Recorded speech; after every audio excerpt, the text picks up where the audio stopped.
Assalamualaikum warahmatullahi wabarakatuh. Kami dari kelompok 7 akan mempresentasikan hasil dari diskusi kami tentang anak dengan gangguan autis.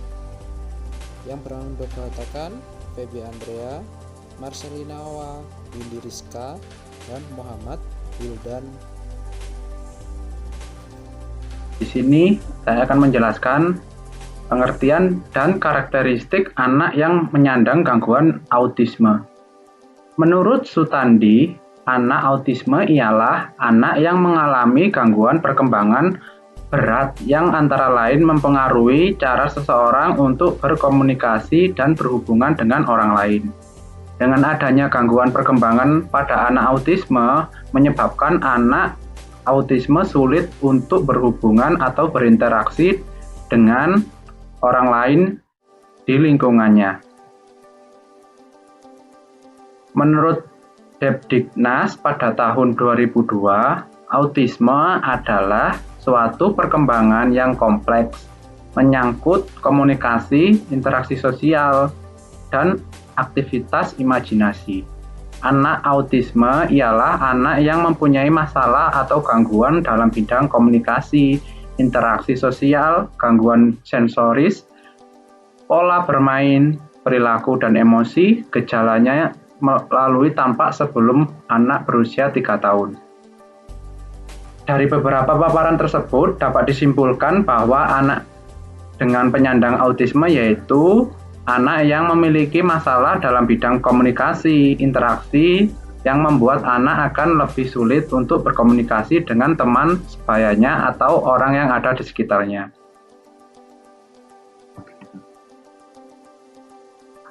Selanjutnya yaitu ada beberapa karakteristik khusus autisme, antara lain sangat suka menyendiri dan miskin kemampuan respon sosial.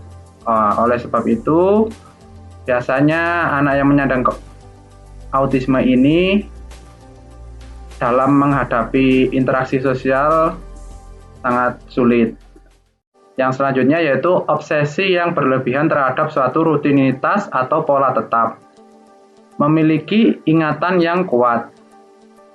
Jadi penyandang autisme ini biasanya memiliki ingatan yang sangat kuat dan perkembangan bahasa yang lambat. Akan tetapi perkembangan bahasanya yang lambat. Ini menurut Sarah Ward 2005. Dalam karakteristik tersebut, siswa akan sukar untuk mendapatkan materi pembelajaran pada saat pembelajaran berlangsung.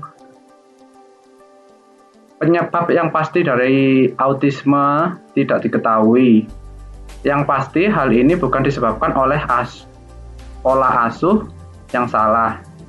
Penelitian terbaru menitik beratkan pada kelainan biologis dan neurologis di otak, termasuk ketidakseimbangan biokimia, faktor genetika, dan gangguan kekebalan. Yang selanjutnya yaitu pendidikan dan penanganan bagi anak sekolah dasar yang berkebutuhan khusus autis. Salah satu bentuk pelayanan untuk autisme adalah melalui pendidikan yang disesuaikan dengan kondisi dan kemampuan anak. Model layanan pendidikan anak autisme pada dasarnya terbagi menjadi 2. Layanan pendidikan awal yang terdiri dari program terapi intervensi diri dan program terapi penunjang, dan layanan pendidikan lanjutan terdiri dari beberapa tahap. Kelas transisi, program pendidikan inklusi, program pendidikan terpadu, sekolah khusus autisme, program sekolah di rumah, dan panti rehabilitasi autis. Ini menurut Sri Utami Sudarso tahun 2003. Proses pembelajaran sebelum kegiatan pembelajaran berlangsung, guru kelas membuat lesson plan terlebih dahulu untuk menentukan materi pembelajaran yang akan disampaikan dengan media serta metode pembelajaran yang sesuai. Jadi di sini guru harus membuat dahulu lesson plan. Selanjutnya harus menyesuaikan dengan media dan metode yang sesuai dengan anak autisme tersebut. Selain itu, penanganan dalam anak yang berkebutuhan khusus autisme ini dengan agama. Agama adalah metode yang paling kuat terhadap anak-anak karena ini langsung menyentuh jiwa dan hati mereka. Dengan metode ini, mereka akan merasakan perhatian yang besar dari orang-orang yang berada di sekitarnya. Nah, selanjutnya yaitu penanganan untuk anak yang kebutuhan khusus autisme ini dengan cara agama. Nah, agama ini adalah salah satu metode yang paling cocok digunakan untuk penyandang kebutuhan khusus autisme. Dan tentang kebutuhan sekolah inklusi autis. Nah, sistem pendidikan formal di Indonesia masih menghadapi banyak tantangan dalam mengakomodasi kebutuhan anak-anak penyandang autis. Autis sendiri adalah sebuah spektrum gangguan perkembangan syaraf yang ditandai antara lain keterbatasan dalam kemampuan berkomunikasi, interaksi sosial, ketertarikan yang spesifik terhadap hal tertentu, dan perilaku yang berulang-ulang. Hal ini menyebabkan anak penyandang autis seringkali memerlukan perhatian khusus dalam pendidikan mereka.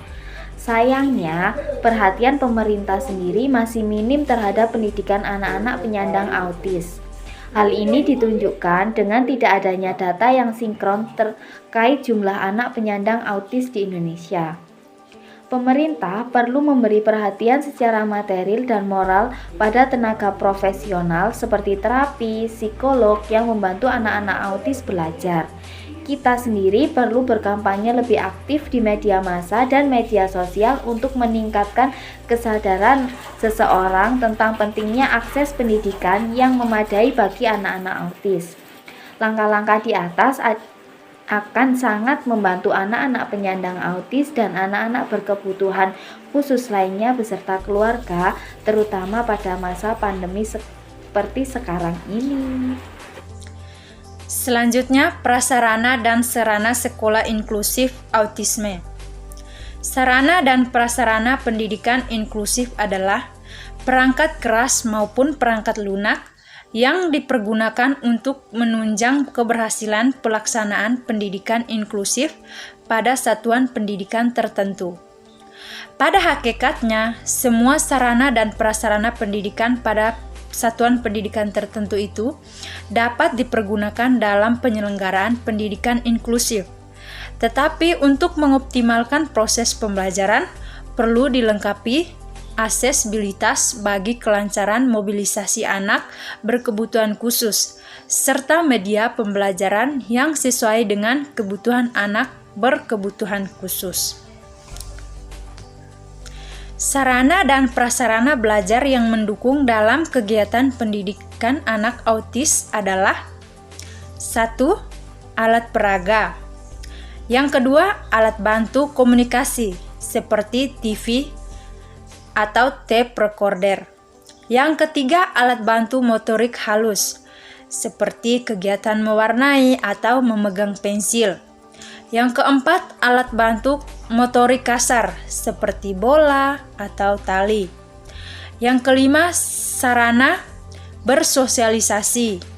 Yang keenam, sarana teknologi seperti komputer.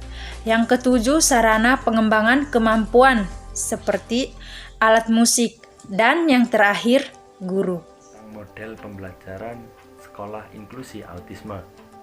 Model pelayanan yang biasa ditemukan di SD antara lain model kelas reguler atau inklusi penuh dan model kelas reguler dengan pull out. Anak dengan gangguan autisme yang mampu mengikuti pembelajaran di kelas maka akan melakukan kegiatan pembelajaran di dalam kelas bersama teman sekelasnya. Sedangkan anak dengan gangguan autisme yang memiliki hambatan seperti konsentrasi maka akan melakukan pembelajaran tersendiri di ruangan terapi dengan didampingi oleh guru pendamping khusus. Terima kasih.